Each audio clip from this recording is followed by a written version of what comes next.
Question number 9।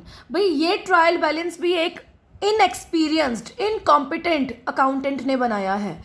हमारे पास date नहीं given तो हमने लिख दिया ट्रायल बैलेंस ऑफ, कंपनी का नाम नहीं गिवन, एज एट डेट नहीं गिवन, तो trial balance of dash as at dash, name of accounts ledger folio debit credit. ये एक अनएक्सपीरियंस्ड इनएक्सपीरियंस्ड इनकॉम्पिटेंट अकाउंटेंट ने बनाया है। तो करते हैं ठीक। सबसे पहले ओपनिंग स्टॉक, ओपनिंग स्टॉक 5,40,000, क्योंकि ओपनिंग स्टॉक एसेट होती है। क्लोजिंग स्टॉक, भाई क्लोजिंग स्टॉक तो लिखते ही नहीं और इसने क्लोजिंग स्टॉक को लिखा हुआ है। क्लोजिंग स्टॉक कभी भी ट्रायल बैलेंस में आता ही नहीं, अगर आता तो वैसे भी एसेट में आता, डेबिट में आता। गुड्स बोट, गुड्स बोट का मतलब परचेजेज हैं, गुड्स खरीदी गई हैं। कितने की? 41,40,000 की। गुड्स सोल्ड, गुड्स बेची गई हैं तो सेल्स है, 60 लाख की सेल है। रिटर्न इनवर्ड, रिटर्न इनवर्ड मैंने आपको बताया था क्या होता है। रिटर्न इनवर्ड, रिटर्न इनवर्ड होता है सेल्स रिटर्न। आपने सेल की थी, इन वापस आ गई, तो return inward is sales return. और सेल्स रिटर्न क्या होती है? डेबिट। फिर गिवन है रिटर्न आउटवर्ड, यानी जो आपने परचेज की थी वो आउट, बाहर कर दी, तो ये होती है purchase return. Purchase return credit होती है। उसके बाद कैरेज, कैरेज होता है भाड़ा, किराया, चाहे आउटवर्ड हो चाहे इनवर्ड हो, भाड़ा खर्चा होता है। इसने कैरेज आउटवर्ड दिया है, चाहे इनवर्ड होता तो भी डेबिट होता, कैरेज आउटवर्ड है तो भी डेबिट है क्योंकि खर्चा है। तो कैरेज आउटवर्ड यानी कैरेज ऑन सेल है, सेल पे खर्चा है 2,000 का। एसेट्स गिवन है मेरे पास, एसेट्स डेबिट होती हैं, 35 लाख की एसेट्स गिवन है।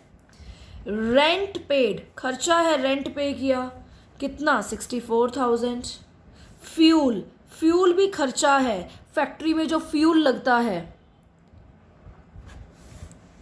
रेंट ऑफ प्रेमिसेस, कहता है सबलेट टू घनश्याम, यानी हमने कुछ प्रेमिसेस का रेंट रिसीव किया है, जो हमने किसको दिया था? घनश्याम को दिया था। देखिए क्या है, रेंट ऑफ प्रेमिसेस, प्रेमिसेस होता है एसेट, लैंड, लैंड का रेंट जो खाली थी और हमने जो किसको दिया? घनश्याम को। इट मीन्स रेंट रिसीव्ड है। क्या है? रेंट रिसीव्ड, यानी घनश्याम ने 24,000 हमें दिए तो रेंट रिसीव्ड है। Rent of premises sublet to Ghanshyam.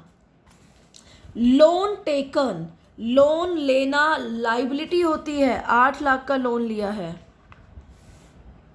Interest on loan taken, loan पे इंटरेस्ट एक्सपेंस होता है, खर्चा होता है, 96,000। कैपिटल लाइबिलिटी होती है 12 लाख। इनकम टैक्स ड्रॉइंग होती है, इनकम टैक्स तो ड्रॉइंग डेबिट में लिखते हैं। रेट्स, हमने रेट्स का मतलब होता है एक तरह का टैक्स जो म्यूनिसिपल पार्टी को पे किया जाता है, म्यूनिसिपल टैक्स बोलते हैं, लोकल टैक्स बोलते हैं। तो बेटा ये भी खर्चा होता है 3,000। कस्टमर अकाउंट, खुद बताओ बेटा, customer account, customer account is debtor, क्योंकि डेटर होता है कस्टमर, डेटर यानी कस्टमर अकाउंट 3,88,000। फिर इसने बोला सप्लायर अकाउंट, याद कीजिए सप्लायर कौन होता है? आपका क्रेडिटर। सप्लायर कौन होता है? आपका क्रेडिटर। तो सप्लायर अकाउंट, तो मैंने यहां राइट कर दिया, कितना दे रखे हैं? 3,10,000। HDFC बैंक ओवरड्राफ्ट, इसका मतलब आप खुद देख सकते हैं, HDFC बैंक में आपका अकाउंट है और बैंक में नेगेटिव बैलेंस है। ओवरड्राफ्ट इज लाइबिलिटी 54,000, सॉरी हमारे पास 5,25,000 का गिवन है, 5,25,000 का HDFC बैंक ओवरड्राफ्ट गिवन है।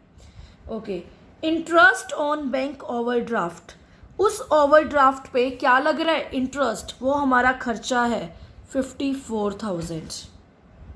उसके बाद क्या कहता है? उसके बाद हमारे पास मिसलेनियस इनकम गिवन है। मिसलेनियस इनकम का मतलब है 1000।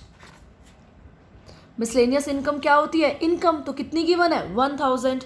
अब आप टोटल कीजिए, आपका टोटल आएगा इक्वल 89,22,000, 89,22,000, 89,22,000, 89,22,000। ओके, तो ये था आपका सम।